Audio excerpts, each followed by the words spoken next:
जय श्री गुरुवे नमः। नाहं वसामि वैकुंठे, नाहं वसामि वैकुंठे, योगिनां हृदयेन च मद्भक्ता यत्र गयन्ति तत्र तिष्ठामि नारद।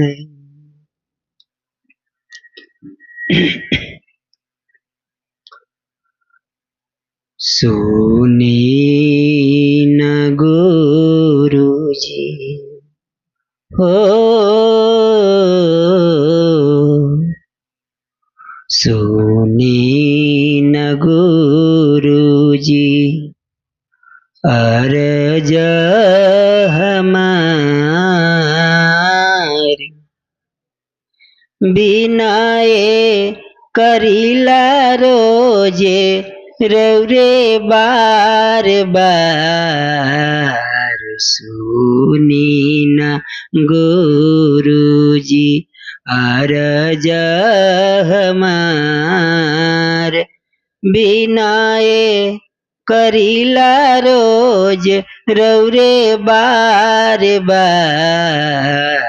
सुनी न गुरुजी ना हम में बल बाट, ना हम में शक्ति, ना हम में साधन बा, ना हम में भक्ति, ना हम में बल बाटे, ना हम में शक्ति, ना हम में साधन बा, ना हम में भक्ति, ना हम में साधन बा, ना हम में भक्ति।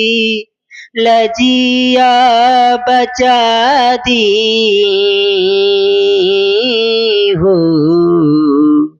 लजिया बचा दिया के हमरो एक बार। सुनी न गुरुजी अर्ज हमार, बिनाए करिला रोज रौरे बार बार। सुनी न गुरुजी मन कर रौरे से कहीं कुछ बतिया, बड़ा डर लागे गुरुजी धड़के लछतिया, बड़ा डर लागे गुरुजी धड़के लछतिया। मन कर रौरे से कहीं कुछ बतिया, बड़ा डर लागे गुरुजी धड़के लछतिया, बड़ा डर लागे गुरुजी धड़के लछतिया। मिले खातिर दिल काहे हो, मिले खातिर दिल काहे होला बेकरार। सुनी न गुरुजी अर्ज हमार, बिनाए करिला रोज रौरे बार बार। सुनी न गुरुजी। ना चाही सोना चांदी, ना चाही गहनावा, हमारा के राखी गुरुजी अपना सरनावा। हमारा के राखी गुरुजी अपना सरनावा। ना चाही सोना चांदी, ना चाही गहनावा, हमारा के राखी गुरुजी अपना सरनावा। हमारा के राखी गुरुजी अपना सरनावा। बलका के नैना से हूँ, बलका के नैना से बहे असुअन के धार।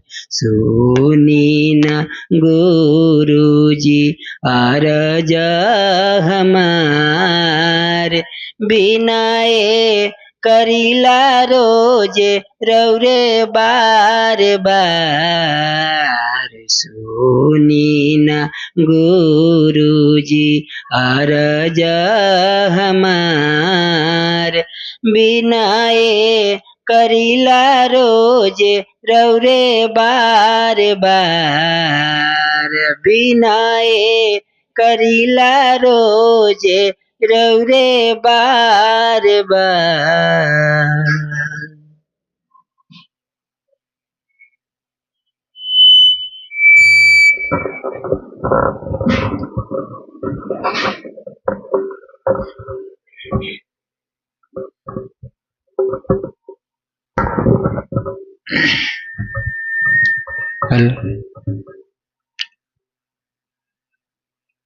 सबसे पहले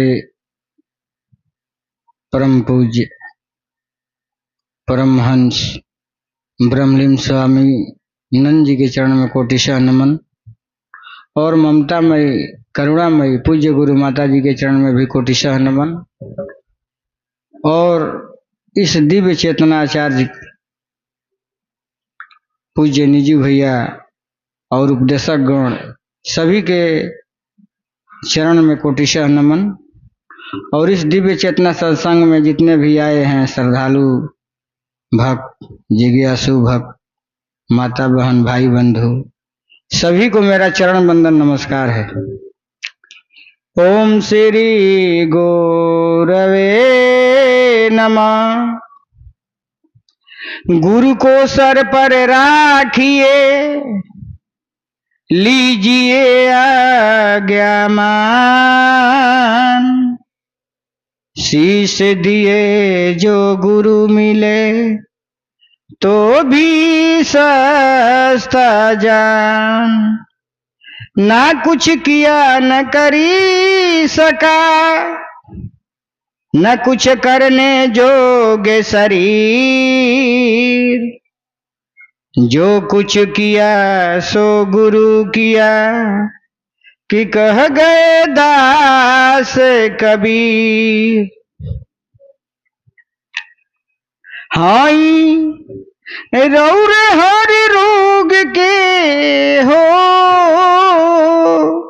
हाई रौरे हर रोग के दवाई गुरुजी। राउर कतन से करी हम बड़ाई गुरुजी। राउर कतन से करी हम बड़ाई गुरुजी। हाई रौरे हर रोग के दवाई गुरुजी। राउर कतन से करी हम बड़ाई गुरुजी। राउर कतन से करी हम बड़ाई हरि जी। नारी अहिल के तरनी हसराप से, मुक्त कई दिहनी रौरा अपना प्रताप से। नारी अहिल आके तरनी हसराप से मुक्त कई दिहनी रौरा अपना प्रताप से दिहनी चरण के धूलवा हो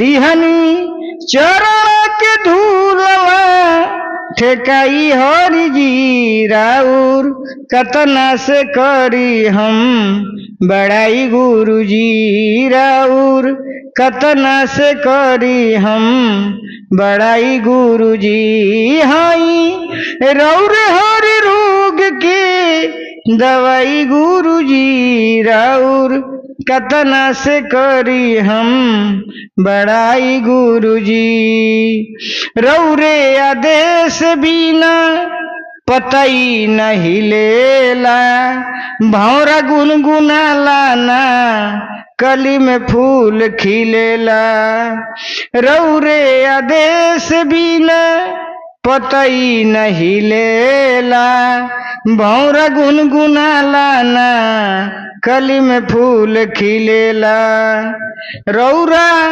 निर्बल के हो गईनी हो रौरा निर्बल के हो गईनी सहाई हरि जी राउर कतना से करी हम बड़ाई गुरु जी होई रौरे हर रोग के दवाई गुरु जी राउर कतना से करी हम बड़ाई गुरु जी राउर कतना से करी हम बड़ाई हरि जी दासा सुरेंद्र पर दया बरसाई सुनली पुकार गुरु जी देर ना लगाई सब भगतन पर हरि जी दया बरसाई सुनली पुकार रौरा देर ना लगाई प्रेम भगती के दिल में बसाई हरि जी राउर कतना से करी हम बड़ाई गुरु जी हाई रौर हर रोग के दवाई गुरु जी राउर कतना से करी हम बड़ाई गुरु जी राउर कतना से करी हम बड़ाई हरि जी राउर कतना से करी हम बड़ाई हरि जी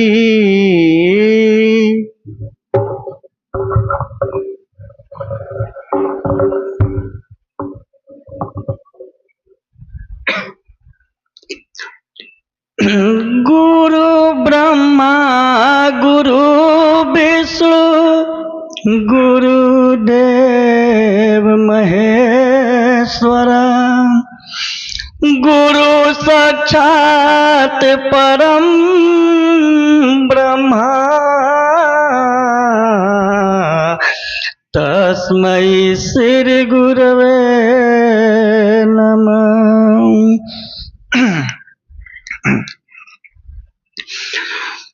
नाही देखनी देवी देवता नाही कोई भगवान हो नाही देखनी देवी देवता नाही कोई भगवान हो आहे रौर में हम देखनी गुरुजी लौकले घन श्याम हो आहे रौर में हम देखनी गुरुजी लौकले घन श्याम हो भक्त के बस के से बल नंद स्वामी नाम हो भक्त के बस से बल नंद स्वामी नाम हो आहे रौरे में हम देखनी गुरुजी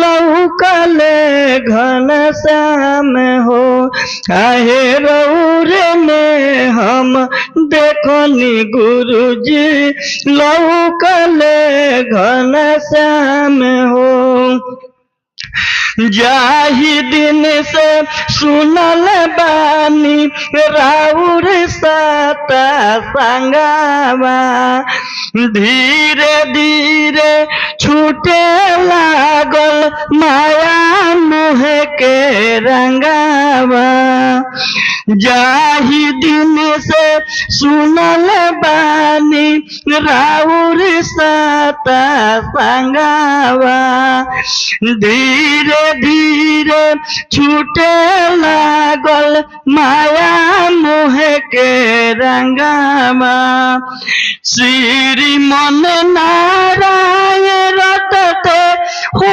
खोता बिहान हो श्री मन नारायण रटते हो खोता बिहान हो आहे रौरे में हम देखनी गुरुजी लौकले घन श्याम हो आहे रौरे में हम देखनी गुरुजी लौकले घन श्याम हो गुरु ब्रह्मा गुरु विष्णु जानी गईनी हम हो नंद स्वामी जी दिहले जिए के आलम हो गुरु ब्रह्मा गुरु विष्णु जानी गईनी हम हो नंद स्वामी जी दिहले जिए के आलम हो पुंजया प्रताप से हम पैनी नाम कान हो पुंजया प्रताप से हम पैनी नाम कान हो आहे रौरे में हम देखनी गुरुजी लौकले घन श्याम हो आहे रौरे में हम देखनी गुरुजी लौकले घन श्याम हो नाही देखनी देवी देवता नाही कोई भगवान हो नाही देखनी देवी देवता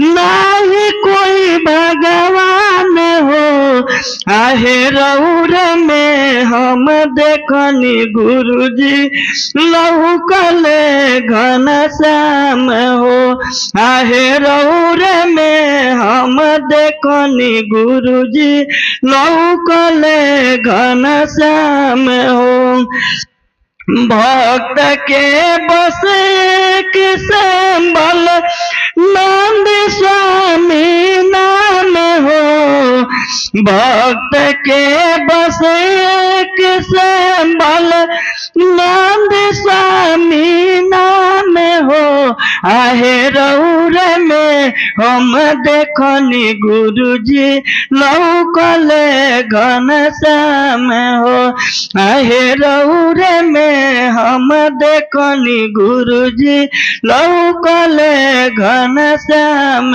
हो आहे रौरे में हम देखनी गुरुजी लौकले घन श्याम हो।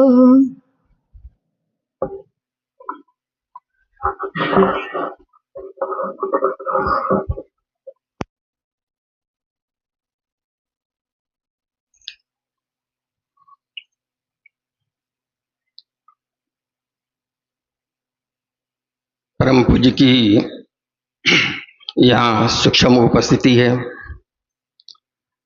साथ ही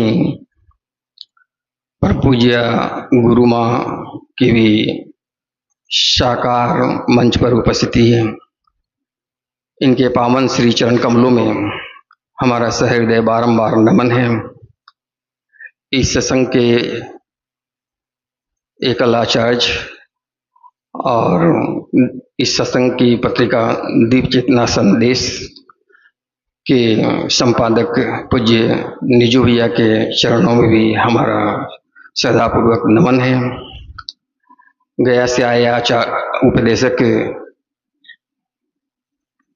श्री रणधीर भैया के चरणों में भी हमारा नमन है।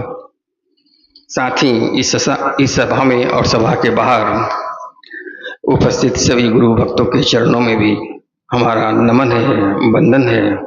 साथ ही इस सत्संग सभा में आप सबों का अभिनंदन है, सुस्वागतम है। ऐसी सत्संग सभा का आयोजन जहाँ कहीं भी होता है तो शुरू से परम पूज्य का ऐसा आदेश रहा है कि सर्वप्रथम उस सभा को इस सत्संग का परिचय दिया जाए, खासकर उनके लिए जो पहली बार इस सत्संग सभा में आए हैं और जो पहले से परिचित हैं तो इसके बारे में जानते हैं। तो परम पूज्य के आदेश को सिरधार्ज करते हुए हम आपके सामने इस सत्संग का संक्षिप्त परिचय प्रस्तुत कर रहे हैं। आशा है इसे आप ध्यान से सुनेंगे और इसका लाभ उठाएंगे। इस सत्संग के संस्थापक परमहंस परम पूज्य स्वामीनंद जी महाराज हैं और इसका संचालन परम पूज्य के माध्यम से गुरुपद पर आसीन परम पूज्य गुरुमाँ कर रही हैं। इस सत्संग का नाम परम पूज्य ने दिव्य चेतना सत्संग रखा है। ऐसा उन्होंने एक ईश्वरीय आदेश और प्रेरणा के तहत ही किया है। इस सत्संग का केंद्र पटना जिला में विक्रम बीटा मार्ग पर विक्रम से 1-1.5 किलोमीटर पर दीना बीघा ग्राम में अवस्थित है, जिसे नंद आश्रम के नाम से भी जाना जाता है। अब आइए हम परम पूज्य के अनुसार ये समझें कि सत्संग किसे कहते हैं, ये कितने प्रकार का होता है, दीप चेतना किसे कहते हैं और दीप चेतना सत्संग किसे कहते हैं। तो परम पूज्य कहते हैं कि निज सत्य या निज आत्मा के साथ संग करने को सत्संग कहते हैं और यह 2 प्रकार का होता है, एक बाह्य सत्संग और दूसरा आंतरिक सत्संग। बाह्य सत्संग में हमारे बाह्य अंगों का संचालन होता है, जैसे आँख, कान, मुख, हाथ पैर इत्यादि का, और इसमें भजन कीर्तन, माला जाप करना, रामायण गीता का पाठ करना, सत्संग सुनना या प्रवचन करना या अन्य कोई कर्मकांड आदि करना ही आता है। इस सत्संग में, बाह्य सत्संग में मुख बोलता है और कान सुनता है। इसीलिए बेजुबानी सत्संग भी कहते हैं। इस सत्संग का असर थोड़ी देर के लिए रहता है। जैसे किसी पत्थर को यदि तालाब के पानी में डाला जाए तो वो जितनी देर पानी में रहता है तो वो भीगा रहता है, और जब तालाब से बाहर कर दिया जाता है तो कुछ देर के बाद उसका असर भी जाता रहता है। वैसे ही बाह्य सत्संग में भी इसका भी असर सत्संग स्थल तक रहता है, और सत्संग स्थल से बाहर जाने के बाद कुछ ही दिनों के अंतराल पर इसका प्रभाव भी जाता रहता है। इसीलिए इस सत्संग से चरित्र का निर्माण नहीं हो पाता है। लेकिन इसका इतना महत्व तो जरूर है कि इससे आत्मिक सत्संग में जाने का जरिया और प्रेरणा अवश्य मिलता है। वहीं आत्मिक सत्संग में भाव बनता भी है और उसमें ठहराव भी होता है। इसके ठहराव से भाव को नियंत्रित करने में शक्ति मिलती है। इसमें आत्मा बोलती है और मन सुनता है, इसलिए इसे जुबानी सत्संग, बेजुबानी सत्संग कहते हैं। प्रारंभ में जुबानी सत्संग कहते थे और आंतरिक सत्संग को बेजुबानी सत्संग कहते हैं। इसमें भाव के ठहरने से काम, क्रोध, मद, लोभ, मोह आदि पर नियंत्रण स्थापित होता है और इसीलिए आंतरिक सत्संग से चरित्र का निर्माण हो पाता है। और परम पूज्य कहते हैं कि एक चरित्रवान ही ईश्वर को प्राप्त कर सकता है। हमारा सत्संग भी आंतरिक सत्संग ही माना जाता है, यह है। और आंतरिक सत्संग की महिमा सभी संतों और महापुरुषों ने गाई है। जैसे स्वामी तुलसीदास जी कहते हैं कि तात स्वर्ग अपवर्ग सुख, धरिए तुला एक अंग, तुले न ताहि सकल मिली, जो एक लव सत्संग। यानी यदि स्वर्ग अपवर्ग, स्वर्ग में थोड़ा स्वादेश है लेकिन अपवर्ग में वो भी नहीं है, ऐसे स्वर्ग अपवर्ग के सुख को तराजू के एक पल्ले पर रख दें और दूसरे पल्ले पर आंतरिक सत्संग के लौ के बराबर यानी एक पल के बराबर के सत्संग के सुख रख दें तो सत्संग, आंतरिक सत्संग वाला पलड़ा भारी पड़ जाएगा। तो यहाँ यह प्रश्न उठता है कि आखिर यह सुख, यह सत्य कहाँ है? क्या यह सत्य राम में है, कृष्ण में है, महादेव में है या फिर देवी माँ में है? और जब हम राम की तरफ चलते हैं तो कृष्ण भक्त कहता है कि राम तो 12 कला के हुए जबकि कृष्ण 16 कला के हुए, तो उनसे श्रेष्ठ हैं। वहीं महादेव का भक्त कहता है कि वो तो देव के देव महादेव हैं, इसलिए वो श्रेष्ठ हैं। और जब उनको मान के हम आगे चलते हैं तो देवी माँ का भक्त कहता है कि वो तो आदि शक्ति हैं, इसलिए वो सर्वश्रेष्ठ हैं। स्थिति ऐसी हो जाती है कि जैसे 100 वाट के बल्ब के सामने 200 वाट का बल्ब जला दिया जाए तो 100 वाट के बल्ब की महिमा वैसी नहीं रह जाती, वो फीका पड़ जाता है। और 200 वाट के बल्ब के आगे 500 वाट के बल्ब को जला दिया जाए तो फिर 200 वाट बल्ब की महिमा घट जाती है। ऐसे में निर्णय करना मुश्किल हो जाता है कि आखिर श्रेष्ठ, इनमें श्रेष्ठ कौन सा? तो परम पूज्य कहते हैं कि एक सत्य ऐसा है जो अकाट्य है, निर्विवाद है और वह सत्य हमारे अंदर ही है। इसी सत्य की वजह से हमारे शरीर की मान प्रतिष्ठा है, इसका सम्मान है। जब ये सत्य हमारे अंदर से निकल जाता है तो हमारे शरीर की तरफ कोई देखना भी पसंद नहीं करता। यदि ये पलंग पर पड़ा रहता है तो इसे तुरंत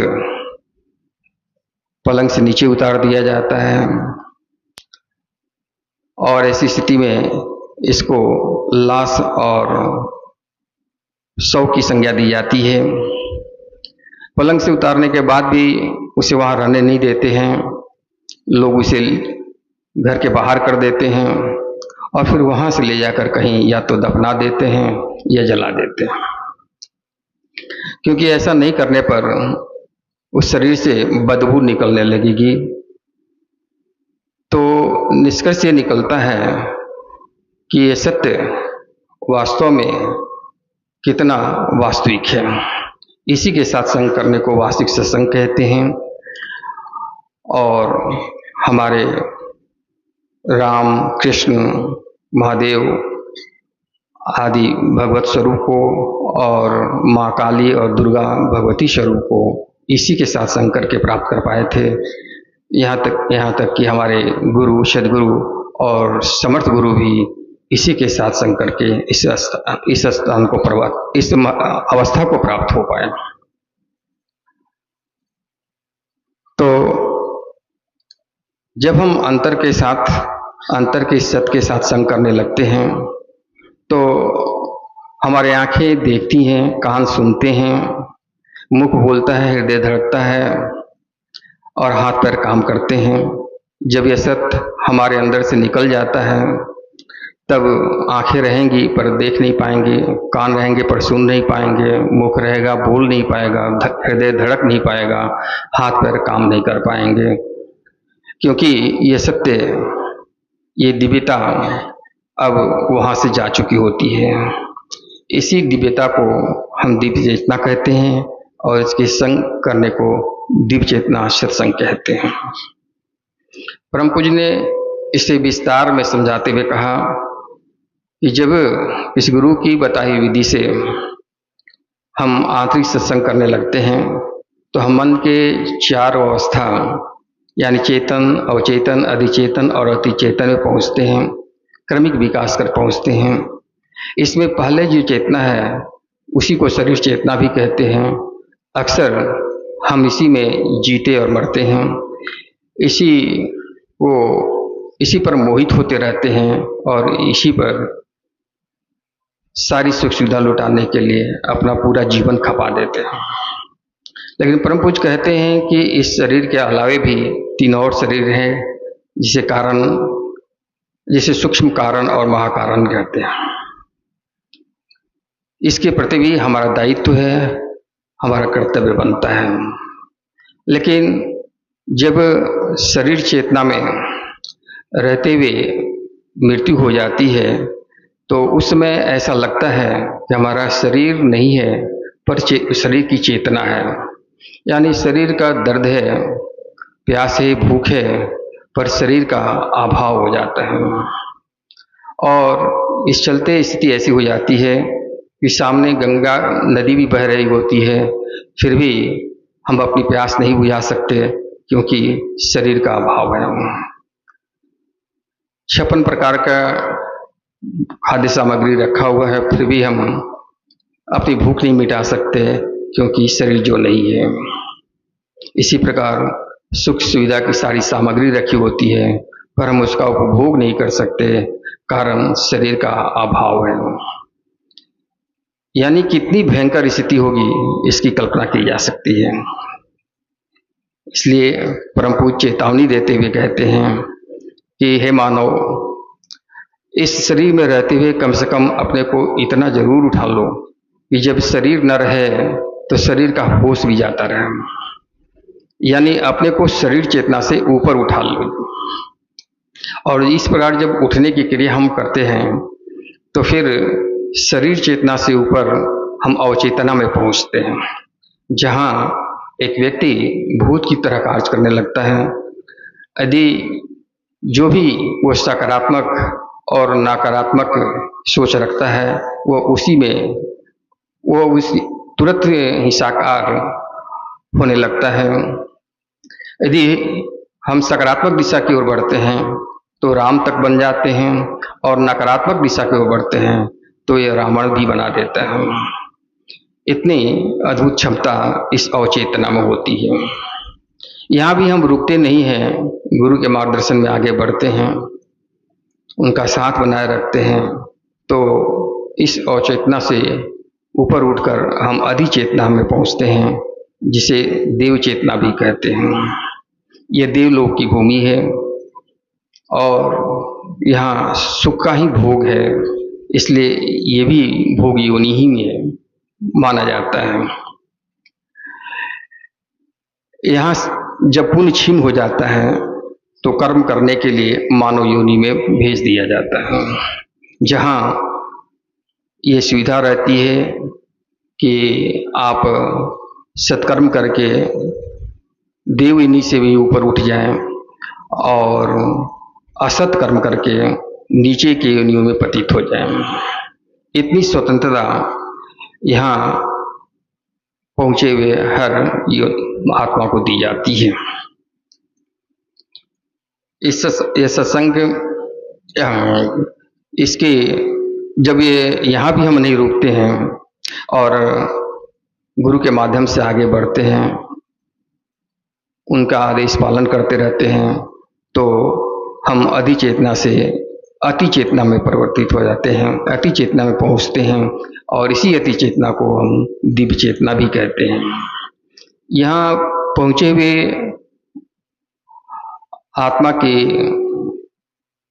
स्थिति ऐसी होती है, उसकी पहचान ऐसी होती है कि वह सारे द्वंद्वों से परे हो जाता है, अनुकूल और प्रतिकूल परिस्थिति से भी वो विचलित नहीं होता है, क्योंकि उसका अंदर बाहर सब एक हो जाता है। सुख दुख, हानि लाभ, यश अपयश आदि द्वंद्वों में भी वह एक समान बना रहता है।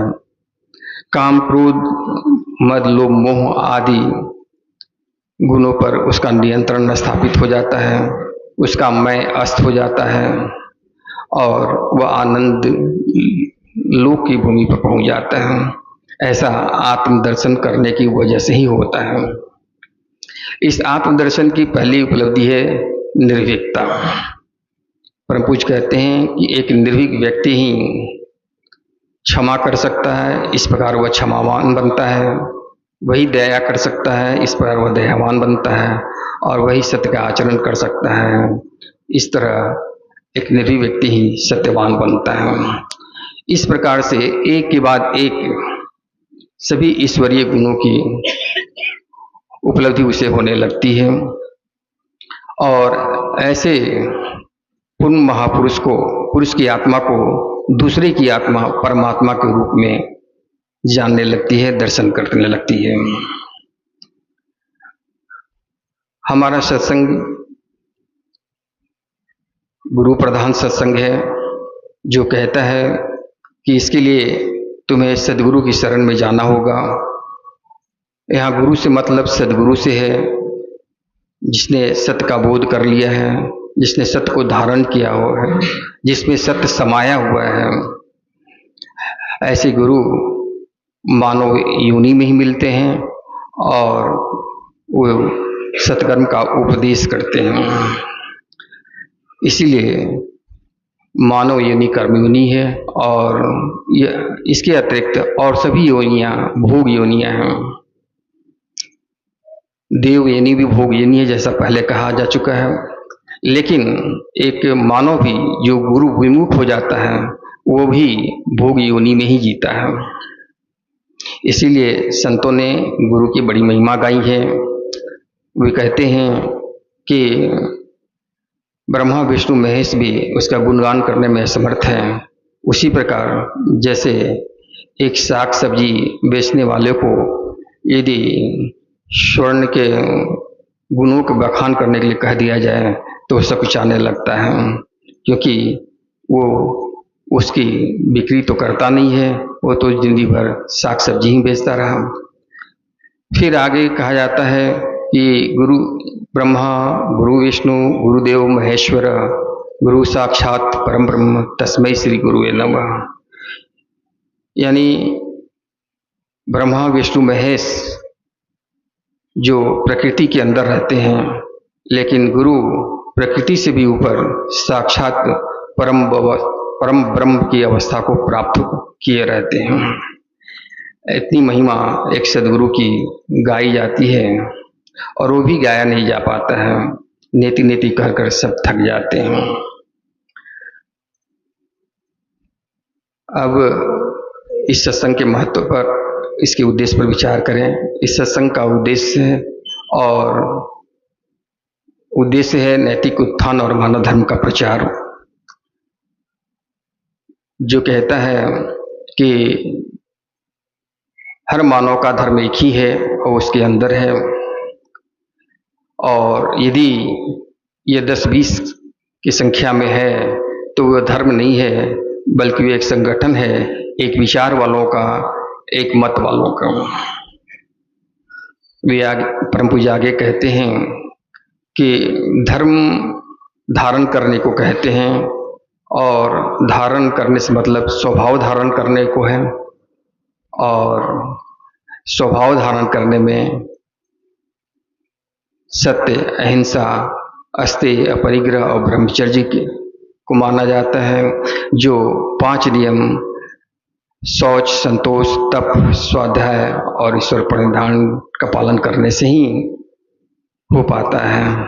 और इसमें से इन 5 नियमों में से यदि एक नियम विसर जाता है तो और दूसरे सत्संग बारी बारी से स्वयं ही सत्य चले जाते हैं। फिर परम पूज्य कहते हैं कि जिस प्रकार हर वस्तु का धर्म एक ही है और उसके अंदर है, जैसे एक मिर्ची का धर्म तीतापा है और वो उसके अंदर है, एक नींबू का धर्म खटापा है वो भी उसके अंदर है, और एक ईख का धर्म खटापा मिठापा है और वो भी उसके अंदर है। तो हम मानव का धर्म अलग कैसे हो सकता है, जबकि इन वस्तुओं का जैसे मिर्ची, नींबू और ईख के को कितना भी रगड़ दिया जाए, पीस दिया जाए, फिर भी इनके कड़कड़ से इनकी सुगंधी, इनका गुण का पता चलते रहता है। लेकिन हम मानवों में ऐसा देखने को नहीं मिलता है। हमारा धर्म बार बार बदलते रहता है और इसीलिए हमारा नैतिक उत्थान नहीं हो पाता है। इस सत्संग की खासियत है, पहली खासियत है कि इसकी साधना करने के लिए हमें कहीं बाहर पहाड़ों जंगलों में नहीं जाना पड़ता, घर में ही रहकर यह क्रिया विधि की जा सकती है और अपने घर परिवार के नाते रिश्तेदार की जिम्मेदारी निभाकर भी इसे पूरा किया जा सकता है। परम पूज्य ने अपने घर परिवार में रहकर सारी जिम्मेदारियों को निभाते हुए इस आत्मदर्शन को प्राप्त किया और उन्होंने प्रोत्साहित किया कि जब हम प्राप्त कर सकते हैं तो तुम भी इसे प्राप्त कर सकते हो। बस हमको तो थोड़ा विशेष तप करना पड़ा इसके लिए, लेकिन हमारी खोजी हुई जो विधि है, यदि उस पर तुम नियमित रूप से करते चलोगे तो इसे तुम एक दिन अवश्य प्राप्त कर सकोगे। बस पूरी लगन और व्याकुलता के साथ लगने की जरूरत है। इस सत्संग की दूसरा जो महत्ता है वह है कि इस सत्संग विधि को, इस साधना विधि को, ध्यान क्रिया को खुले मन से सर्व जन को दिया जाता है। इसमें कोई भेदभाव नहीं किया जाता है। कबीरदास तो कई जगह कहते हैं कि धर्मदास तुझे लाख तो आई, सार वस्तु बाहर नहीं जाई। पर प्रभुज कहते हैं कि यदि इस नियम पर यदि हम आगे बढ़ेंगे तो फिर हम किसी को इसका लाभ नहीं पहुंचा पाएंगे, केवल अवगुण ही देखते रह जाएंगे। इसलिए परम पूज्य ने कहा कि हमारी बताई हुई विधि पर जो विश्वासपूर्वक, श्रद्धापूर्वक आगे बढ़ेंगे तो एक दिन उन्हें गुरु की प्रसन्नता प्राप्त होगी और वे अपने लक्ष्य को शीघ्रता से प्राप्त कर सकेंगे। इस सत्संग की सबसे तीसरी और अंतिम खासियत यह है कि इसका अपना कोई फंड नहीं होता, कोई जमा पूंजी नहीं होती, नहीं रसीद छपवाकर सड़क पर गाड़ी वाहनों को रोककर जबरदस्ती चंदा वसूला जाता है, न गांव-गांव घूमकर अनाज इकट्ठा किया जाता है। बस सत्संग करना होता है तो वहाँ के कुछ सत्संगी एक जगह इकट्ठा होते हैं और सत्संग कराने के लिए तिथि और माह निश्चित करते हैं। फिर ये लोग आश्रम पर जाकर वहाँ से आदेश लेते हैं और जो अवधि निश्चित कर दी जाती है उसी को निश्चित मानकर वो यहाँ पुनः अपने क्षेत्र में आकर और लोगों के साथ बैठक करते हैं और ये आपस में भी किसी पर दबाव नहीं डालते हैं कि तुम ज़्यादा धनी हो तो तुम्हें ज़्यादा पैसा देना है या निर्धन हो तो कम देना है। इस तरह की कोई बात यहाँ नहीं रखी जाती है, इसकी सख्त मनाही है।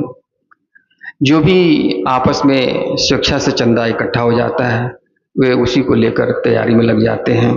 हाँ, इतना परम पूज्य की तरफ से अवश्य कहा गया है कि यदि कोई स्वेच्छा से, भाव विह्वलता से कोई सहयोग करना चाहे तो उसे अवश्य स्वीकार करना चाहिए, ताकि अकेले बल पर सत्संग कराने का अहंकार से उसकी रक्षा हो सके।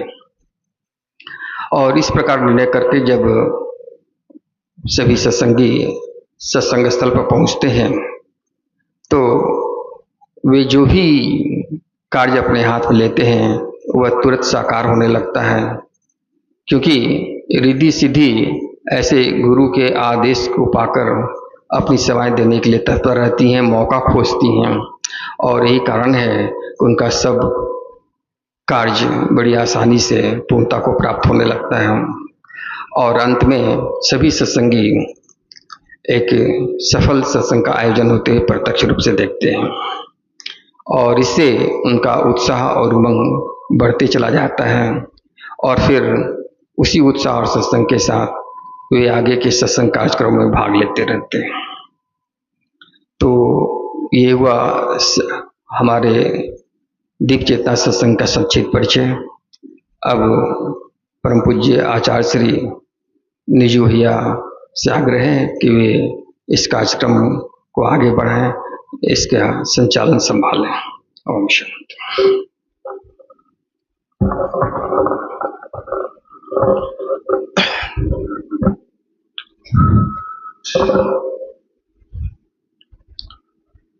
अभी आप लोगों ने सत्संग का परिचय सुना। अब हम लोग थोड़ा सा ध्यान कर लें, साधना कर ले, फिर हम आगे कुछ चर्चा करेंगे। इसके लिए आवश्यक है कि हम लोग सीधी तरह से बैठ जाएंगे। परम पूज्य ने जिन भाइयों को, जिन माताओं को साधना के लिए जो प्रविधि सिखाई है वो वैसे ही करेंगे, जैसे उन्होंने बताया है, जैसे सिखाया है वो वैसे ही करेंगे। उसमें कोई जोड़ घटाव नहीं करेंगे, कोई फेर बदल नहीं करेंगे। लेकिन जो लोग नए हैं उनके लिए मैं क्रिया निवेदन कर रहा हूं, ध्यान से सुनेंगे। आप श्री राम मंत्र का उच्चारण करेंगे। मंत्र का उच्चारण कैसे करना है? तो मन ही मन करना है, फिर सुनना है और फिर देखना है। जब आप मन ही मन बोलेंगे तो अंतःकरण में वो सुनाई देगा, और फिर मंत्र को बोलने सुनने से आपके अंदर में जो भी घटना घट रही है, जैसे कोई तरंग उठ रहा है, कोई स्पंदन उठ रहा है, प्रकाश की अनुभूति हो रही है, जो कुछ भी हो रहा है, केवल और केवल आपको उसे देखते रहना है। देखना यानी गौर करना, क्या हो रहा है, जो कुछ भी हो रहा है उसे देखते रहना है। देखते देखते एक अवस्था बनेगी, देखत तुम ही हो जाएगी। आप भी वही हो जाएंगे जो है। बस क्रिया इतने सी है। इसमें कोई भी चीज अपनी ओर से जोड़ घटाव नहीं करेंगे, न कोई कल्पना करेंगे, न कोई अनुमान लगाएंगे। जो बता दिया गया है केवल वैसे ही करते रहेंगे। इसके पहले गुरु वंदना होगी। जैसे ही गुरु वंदना समाप्त हो जाए, मौन होकर के इस क्रिया को करेंगे जो मैंने अभी बताया। फिर से एक बार बता दे रहा हूं, श्री राम मंत्र का उच्चारण करेंगे। मंत्र को बोलने सुनने से जो स्पंदन या तरंग पैदा हो रहा है उसी को आपको देखना है। मंत्र कैसे बोलना है? तो मन ही मन बोलना है। और मंत्र बोलने सुनने से जो स्पंदन या तरंग आपके अंदर में पैदा हो रहा है, जनरेट हो रहा है, आपको उसी को देखना है, गौर करना है क्या हो रहा है। जो कुछ भी हो रहा है केवल देखते रहना है।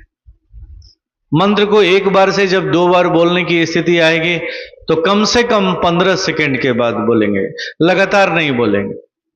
फिर 15 सेकंड के बाद दूर आएंगे, फिर सुनने और देखने की क्रिया करेंगे, फिर 15 सेकंड के बाद 13 आएंगे, फिर देखने और सुनने की क्रिया करेंगे। इस तरह से एक अवस्था है ये, देखत तुम ही हो जाएगी, आप भी वही हो जाएंगे जो है। बस क्रिया ही इतनी है। अभी गुरुवंदना होगी, जैसे ही गुरुवंदना समाप्त हो जाए मौन होकर के इस क्रिया को कर। जब ध्यान के तोड़ने के लिए मन से आदेश दिया जाएगा तो हम ध्यान तोड़ेंगे, फिर आगे का संदेश आपको दिया जाएगा। ओम शांति।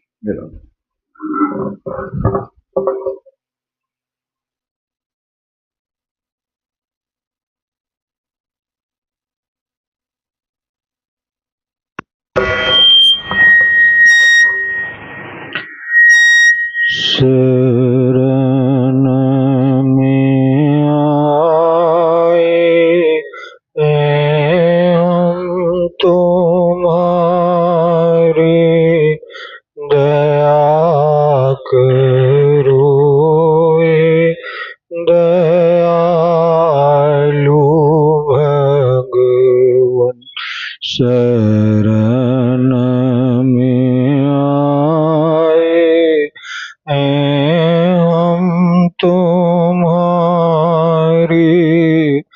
दया करो दयालु भगवन। सुधारो बिगड़ी दशा हमारी, दया करो दयालु भगवन। शरण में आए हैं हम तुम्हारे, दया करो दयालु भगवन। नाम में बल है, नाम में शक्ति, नाम में साधन, नाम में भक्ति। नाम में बल है, नाम में शक्ति, नाम में साधन, नाम में भक्ति। तुम्हारे दर के हैं हम भिखारी, दया करो दयालु भगवन। शरण में आए हैं हम तुम्हारे, दया करो दयालु भगवन। जो तुम पीता हो तो मैं हूँ बालक, जो तुम हो स्वामी तो मैं हूँ सेवक। जो तुम पीता हो तो मैं हूँ बालक, जो तुम हो स्वामी तो मैं हूँ सेवक। जो तुम व्याकुल तो मैं पुजारी, दया करो ए दयालु भगवन, शरण में आए हैं हम तुम्हारे, दया करो ए दयालु भगवन। जो हम भले हो तो भी तुम्हारे, जो हम बुरे हो तो भी तुम्हारे, जो हम भले हो तो भी तुम्हारे, जो हम बुरे हो तो भी तुम्हारी, तुम्हारी हो कर रहे भिखारी, दया करो ए दयालु भगवन, शरण में आए हैं हम तुम्हारे, दया करो ए दयालु भगवन। सुधारो बिगड़ी दशा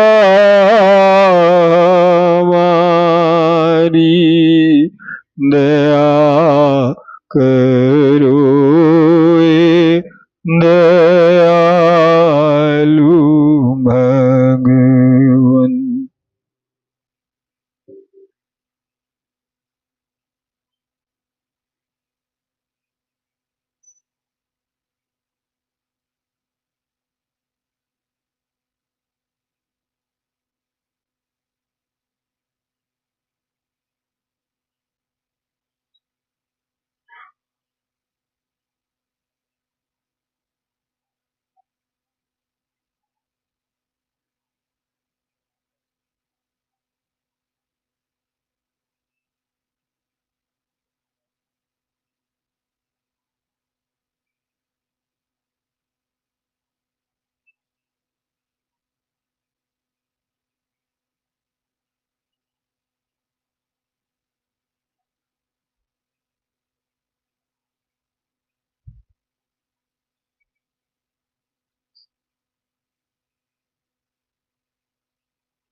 भगवान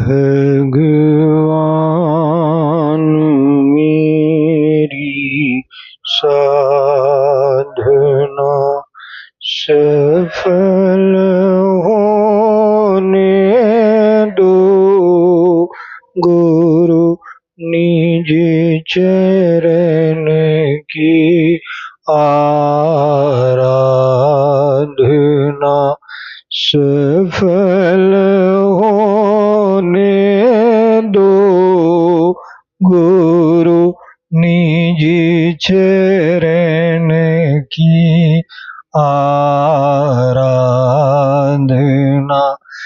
मैं नगर घर घर फिरा हूँ, ठोकरे खा के गिरा हूँ। मैं नगर घर घर फिरा हूँ, ठोकरे खा के गिरा हूँ। अंत में आया तुम्हारी पास में, निर्धन बना भगवान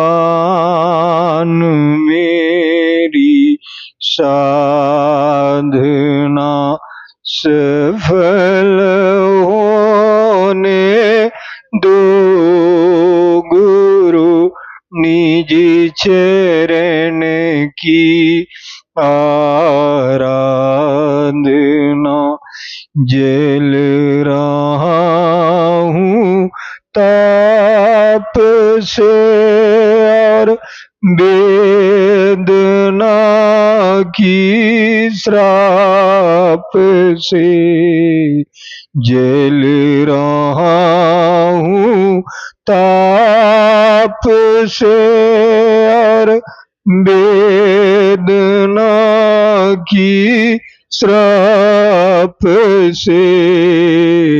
अब न भव की ग्रंथि से करुणे से मुझको बांधना, भगवान मेरी साधना सफल होने दो, गुरु निज चरण की आराधना।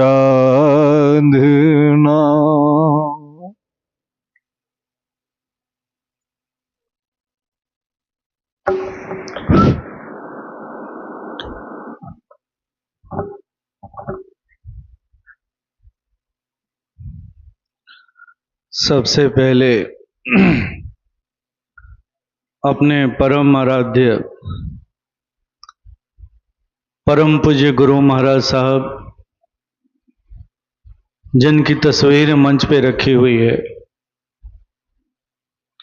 आपके श्री चरणों में हमारा प्रणाम है। पूज्य गुरु माँ जो मंचासीन है, आपके भी चरणों में हमारा प्रणाम है। दिव्य चेतना सत्संग के उपदेशक गण प्रकाश जी, रणधीर सिंह जी तथा सभा में उपस्थित पूज्य गुरुदेव के प्यारे भक्तगण, सभी को हमारा यथा योग्य नमन है, प्रेम है।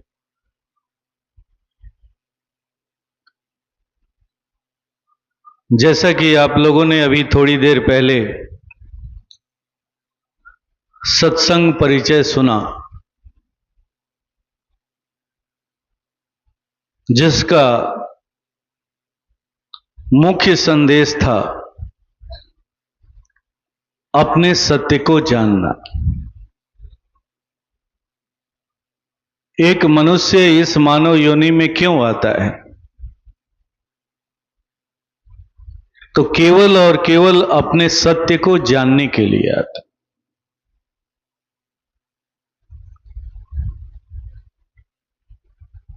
क्या हम सत्य को नहीं जानते? जानते हैं, लेकिन बहुत ही छोटे रूप में जानते हैं। हमारे अंदर जो सत्य रूपी सत्ता है, उसका दायरा इतना विशाल है, इतना विशाल है कि जिसको वाणी द्वारा व्यक्त करना संभव नहीं है। लेकिन हम उस सत्य को बहुत ही छोटे रूप में इस्तेमाल कर पाते हैं, बहुत ही छोटे रूप में। हमारे परम आराध्य पूज्य गुरुदेव कहते हैं कि एक मनुष्य के अंदर में करोड़ों वाट की ऊर्जा है, लेकिन वो जीता और मरता कितने वाट ऊर्जा में है? तो 50 वाट की ऊर्जा में जीता है और 50 वाट की ऊर्जा में जी करके यहां से चला जाता है। लेकिन उसके अंदर में करोड़ों वाट के ऊर्जा की संभावना है,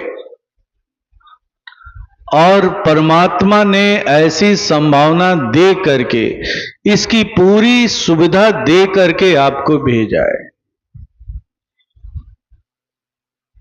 लेकिन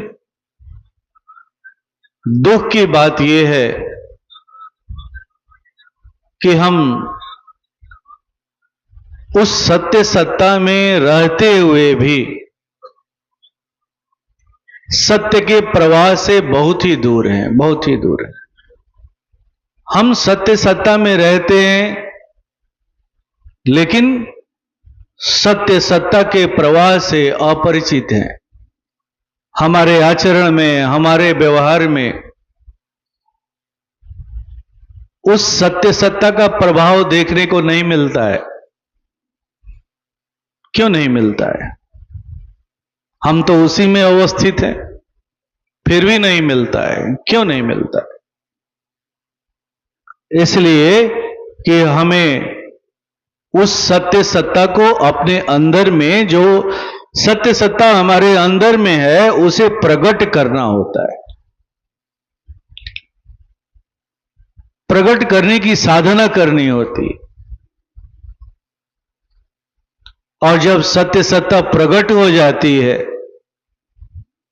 तो फिर वो सत्ता हमारे आचरण में और हमारे व्यवहार में दिखाई देने लगती, दिखाई देने लगती।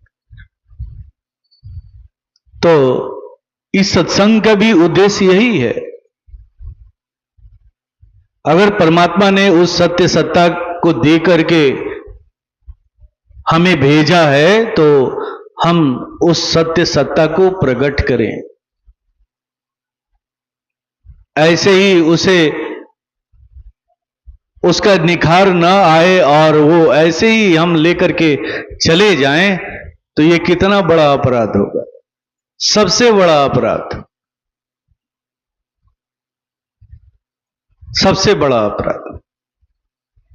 तो इस सत्संग का जो उद्देश्य है, यो यही है, उस सत्य सत्ता को प्रकट करना, प्रकट करना और उसके प्रवाह में जीना, उसके प्रवाह में रहना।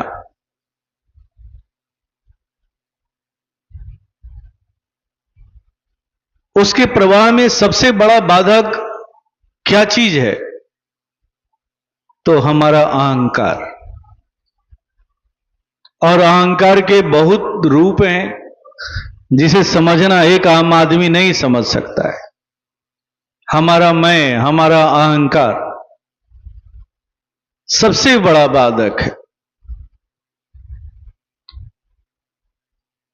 लेकिन हम मानव योनि की सबसे बड़ी खूबसूरती भी है कि इस योनि में गुरु मिला है। इस योनि में गुरु की होने की पूरी संभावना है। दूसरे योनियों में गुरु नहीं होता है, लेकिन मानव योनि में गुरु होता है। और परमात्मा ने गुरु इसीलिए दिया है कि आपके वो अहंकार को मिटा सके, मिटा सके। क्योंकि गुरु का भोजन ही है आपका अहंकार। आपके अहंकार को कोई साधना नहीं मिटा सकती है, कोई पूजा पाठ नहीं मिटा सकता है।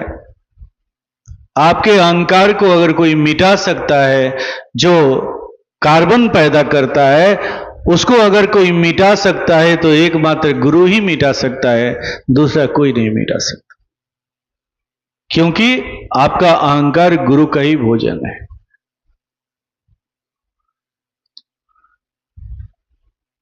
कहा ना कि अहंकार तरह तरह का भी होता है। बहुत सारे लोगों को पूजा करने का भी अहंकार होता है। मैं बहुत बड़ा पुजारी हूं, मैं बहुत बड़ा साधक हूं, मैं बहुत बड़ा प्रवचन करता हूं।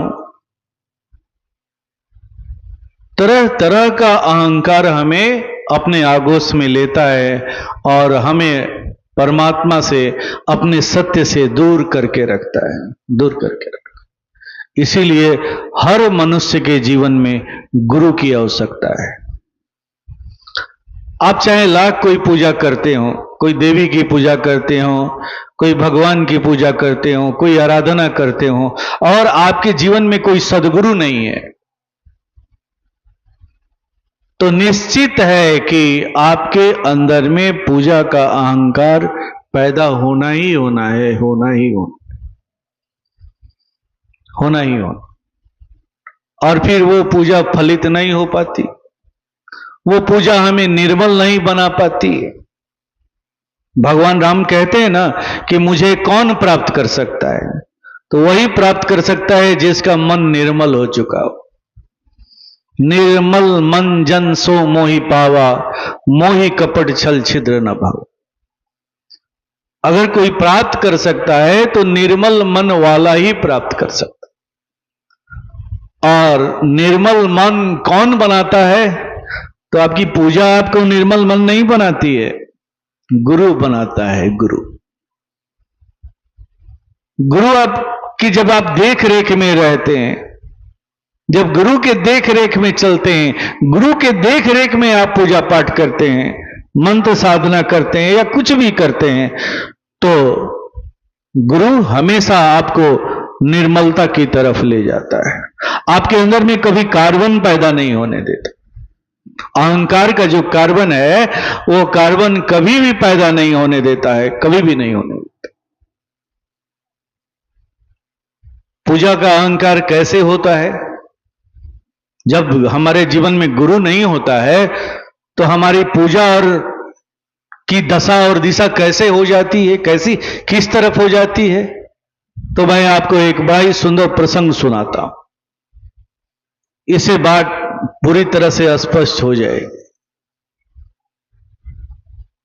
आपने नामदेव जी का नाम सुना होगा। नामदेव जी बहुत ही बड़े महान संतों में उनकी गिनती आती है।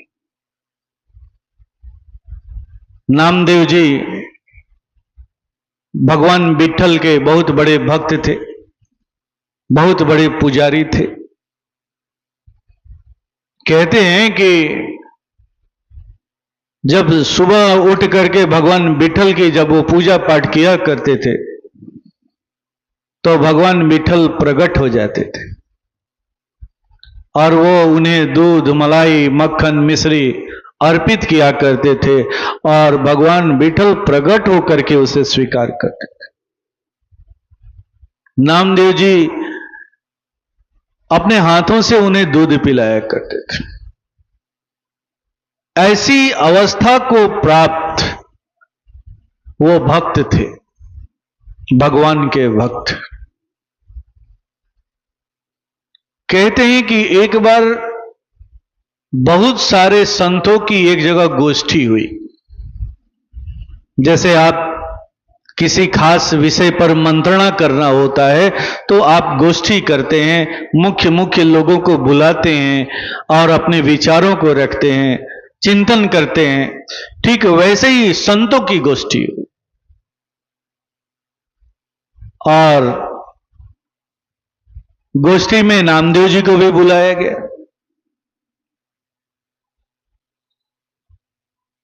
गोष्ठी का विषय था कि मनुष्य का उत्थान कैसे होगा। सारे महापुरुषों ने अपने अपने तरीके से अपने अपने विचार रखे, और ये जो गोष्ठी का आयोजन हुआ था वो गोराजी कुम्हार नाम के एक बहुत बड़े संत हुए, उन्हीं के दरवाजे पर, उन्हीं के घर में रखा गया था। वो पैसे से घड़ा बनाने का काम किया करते थे। उनका नाम ही था गोराजी कुम्हार, बहुत बड़े संत हुए। तो उन्हीं के यहां यह गोष्ठी रखी गई और सभी संत महात्माओं ने अपने अपने तरीके से अपना अपना विचार रखा। सभा जब समाप्त होने को हुई, लोग अपने अपने घर जाने लगे, तो गुराजी महाराज का जो घर था उस आंगन से होकर के उन्हें गुजरना था। लोगों ने आंगन में देखा कि एक विशेष प्रकार के एक लकड़ी का टुकड़ा रखा हुआ है। उनमें से एक महात्मा ने पूछा कि महाराज ये क्या रखा हुआ है? तो गुरुजी महाराज ने कहा कि इसका नाम थापी है, थापी। महात्मा ने पूछा कि इसका उपयोग किस लिए होता है? तो गुरुजी महाराज ने कहा कि इसका उपयोग जो होता है वो ठोक करके देखने के लिए होता है कि कौन कच्चा है और कौन पक्का है। दरअसल उनके यहां घड़ा बनाने का काम होता था और उसी से उसको ठोका जाता था, इसी काम में वो आता था। तो महात्मा जी ने पूछ दिया कि ये क्या है, तो उन्होंने बता दिया। तो अब महात्मा जी चुटकी लेने लगे। उन्होंने कहा कि अगर ऐसा है तो क्या आप हम लोगों को भी इसे ठोक करके बता सकते हैं कि हमारे बीच में कौन पक्का है और कौन कच्चा है? तो गोरा जी ने कहा कि हाँ, मैं सबको ठोक करके बता सकता हूं कि इसमें कौन पक्का संत है और कौन कच्चा संत है। और सभी राजी हो गए। कहते हैं कि गोरा जी महाराज ने उस थापी से सबको ठोकना शुरू किया। एक एक थापी सबको ठोकते गए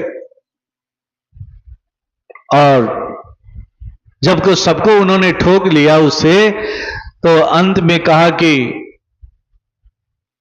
इसमें जितने भी महात्मा आए हैं सारे के सारे संत महात्मा पक्के हैं, एक महात्मा को छोड़कर।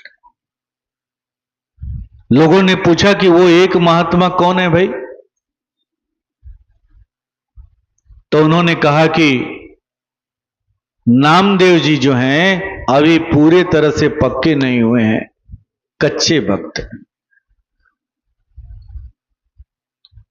अब इतना सुनना था कि नामदेव जी को बड़ा ही झटका लगा। उन्होंने वहां कुछ कहा नहीं, वो वहां से बड़ी जल्दी से निकले और दौड़ते दौड़ते वो अपने मंदिर में पहुंचे जहां भगवान विठल की आराधना करते थे, पूजा करते थे। और पहुंच करके रोने लगे, प्रार्थना करने लगे कि प्रभु आज आपके भक्त की तो बड़ी बेइज्जती हो गई।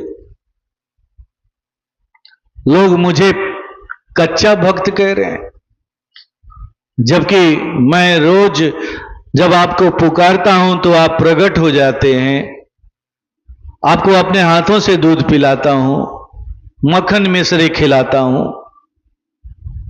ये क्षमता किसी के अंदर में नहीं है। फिर भी लोग कह रहे हैं कि मैं अभी पक्का नहीं हूं, अभी कच्चा हूं। कहते हैं कि भगवान विठल फिर प्रकट होते हैं और कहते हैं कि हां अभी तुम कच्चे हो, पक्के नहीं हो।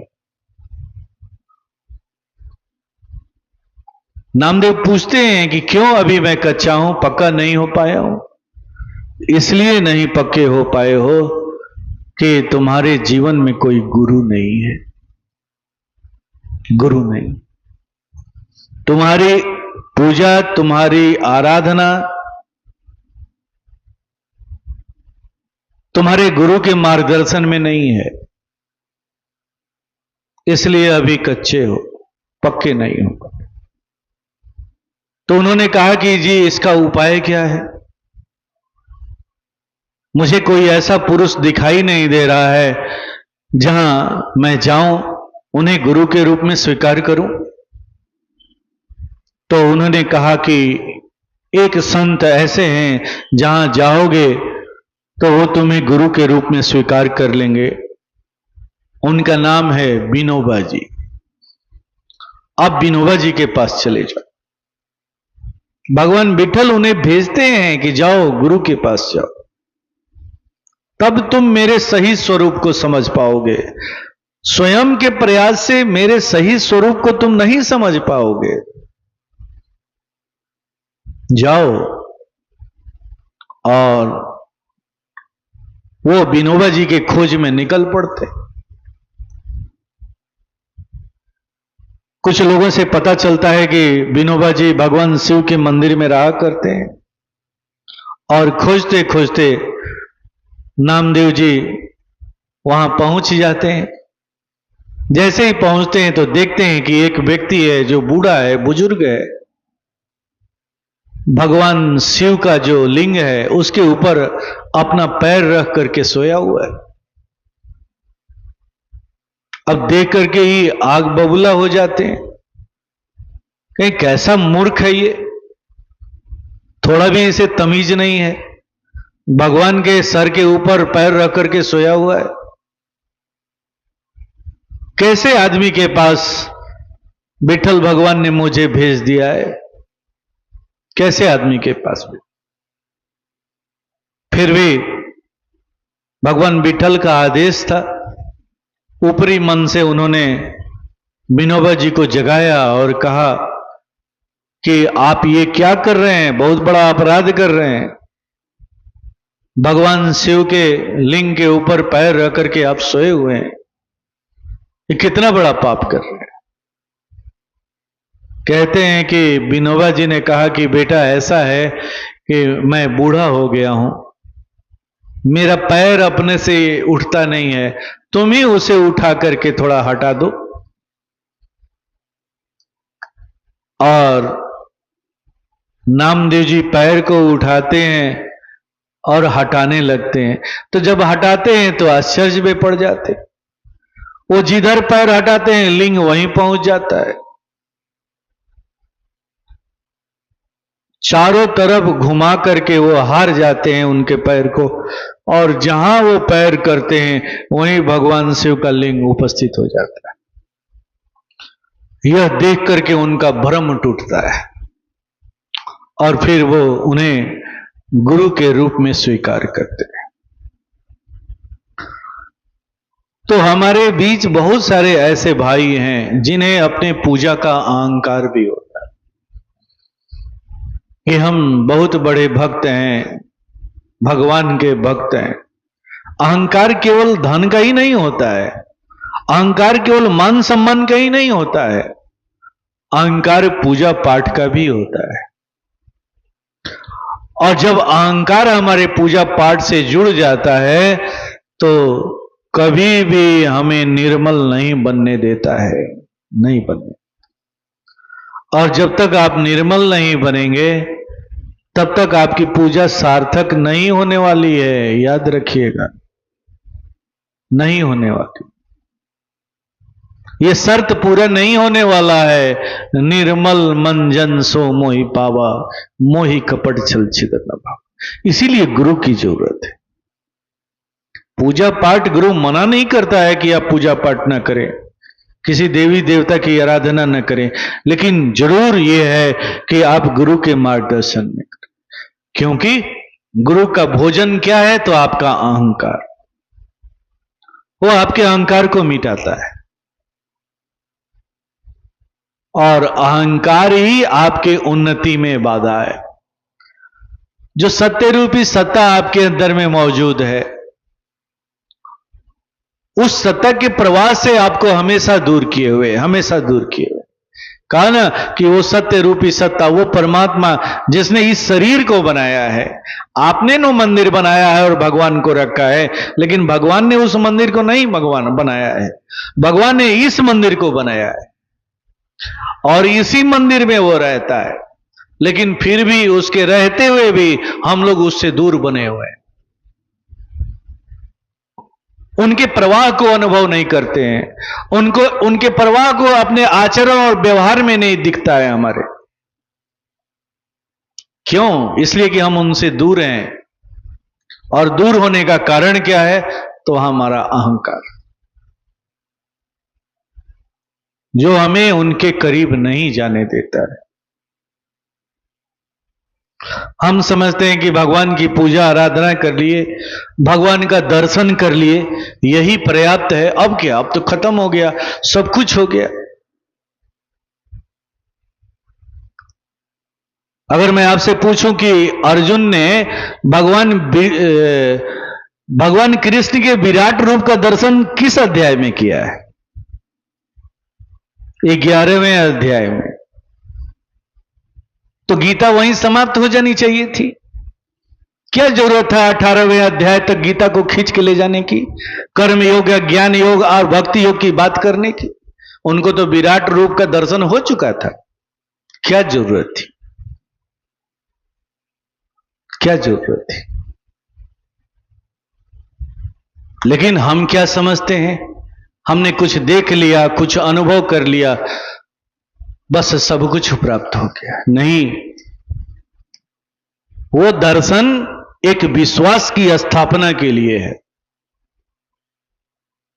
जब कोई बात कहने से या सुनाने से, समझाने से जब नहीं मानता है, तो परमात्मा उस विराट रूप को लेकर के सामने खड़ा होता है, ताकि देखो, मुझे अनुभव करो, मुझे महसूस करो। और जब आपको विश्वास होता है, विश्वास की भूमि पर जब आप आते हैं, तो फिर उसी भक्ति योग को स्वीकार कर लेते हैं, उस ज्ञान योग को स्वीकार कर लेते हैं, उस कर्म योग को स्वीकार कर लेते हैं। पहले भी वो बता रहे हैं, लेकिन आप सुनने के लिए तैयार नहीं।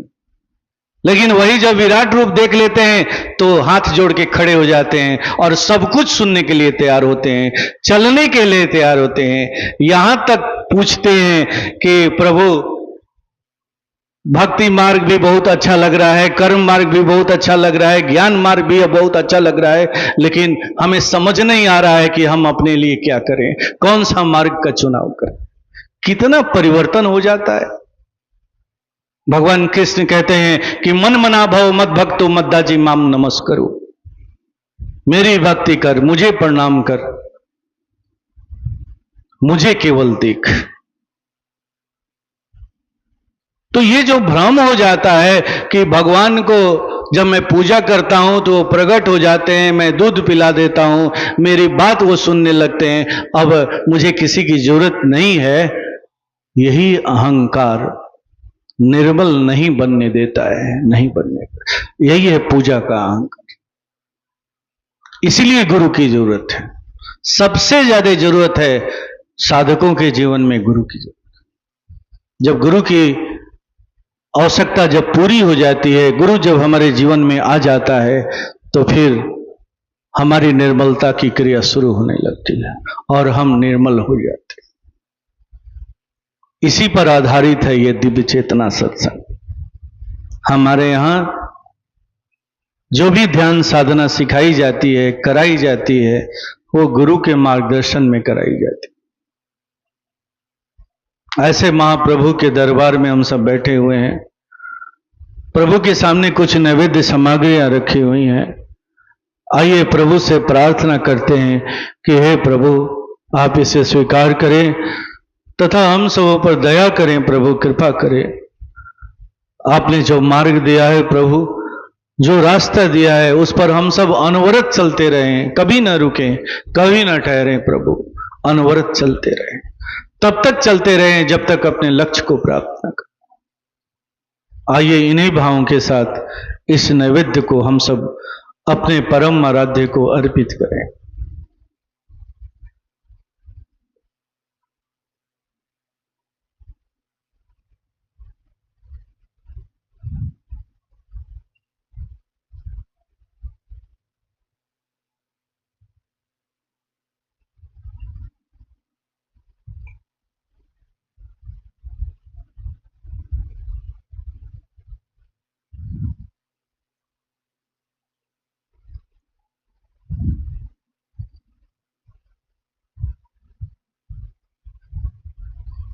बस त्वमेव माता च पिता त्वमेव च सखा त्वमेव विद्या द्रविणं त्वमेव सर्वं मम देवदेव। ॐ सहनाववतु सहनौ भुनस्तु सवीर्यं कर्वावहै तेजस्विनावधीतमस्तु मा विद्विषावहै। ॐ शांति शांति शांति। थोड़ी देर के बाद ये सभा समाप्त हो जाएगी। अभी एक दो भजन चलेंगे, तब तक प्रसाद वितरण भी होता रहेगा। सुबह के बजे 8:30 सत्संग की जो दूसरी बैठक होगी वो 8:30 बजे से होगी कल सुबह, जिसमें बहुत ही महत्वपूर्ण विषयों पर भी चर्चा की जाएगी। तो आप सबसे हमारा आग्रह है, निवेदन है कि आप सब 8:30 बजे पहुंच करके सत्संग में भाग लेंगे। सत्संग का साहित्य भी पीछे लगा हुआ है, जिसमें हमारे परम आराध्य पूज्य गुरुदेव के प्रवचनों का संकलन है। कुछ उनके द्वारा लिखी गई पुस्तकें हैं, उन्हें देखें, पसंद आए तो स्वीकार करें। ओम शांति।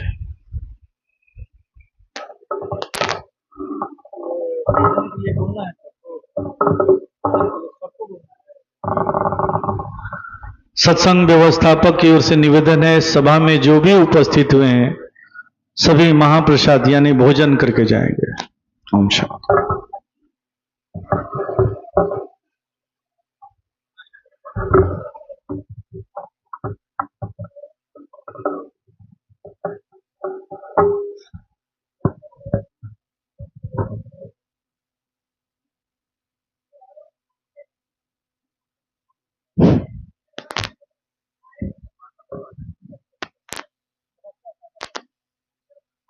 सब तीरथ गुरु के चरण,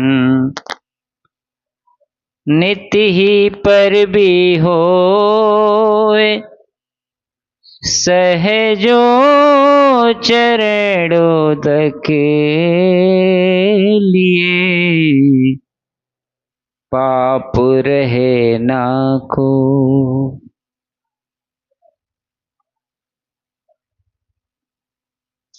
बाध गुरु संग डोर मोर मनवा,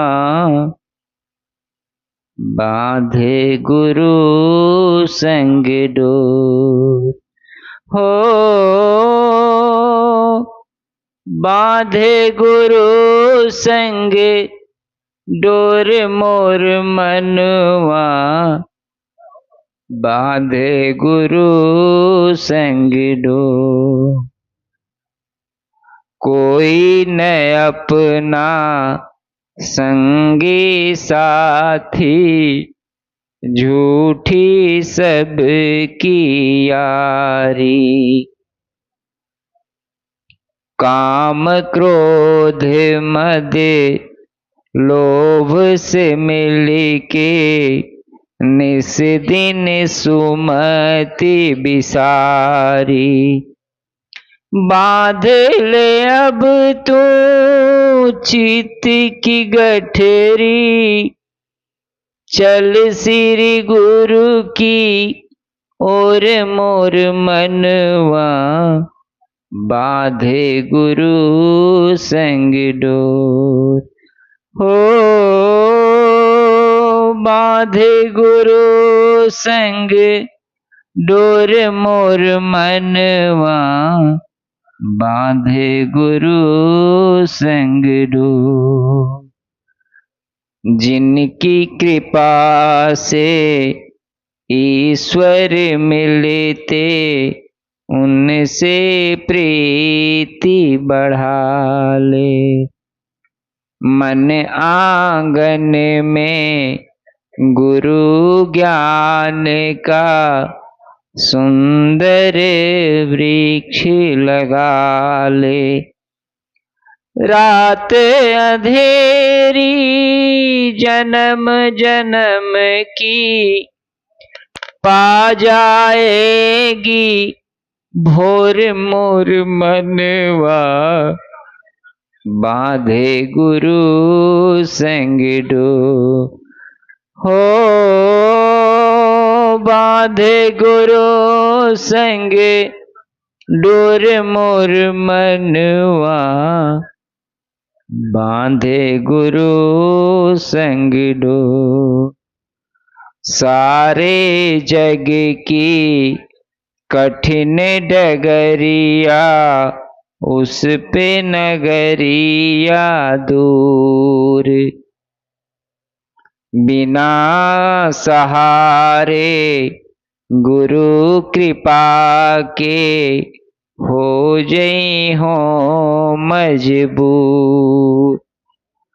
उनके सहारे जाके बैठो, उनके सहारे हो जा बंदे।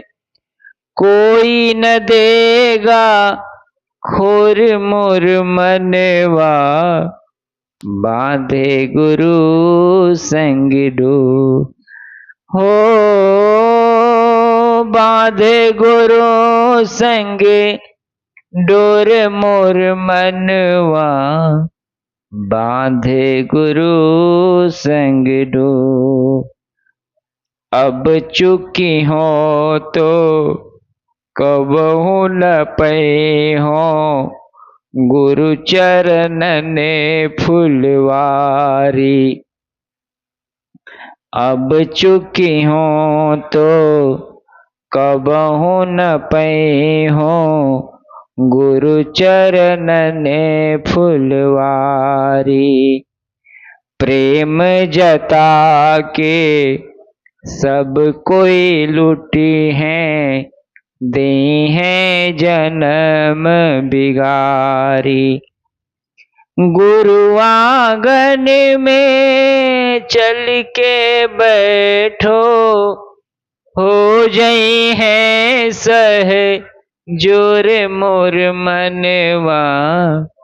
बांधे गुरु संग डोर, हो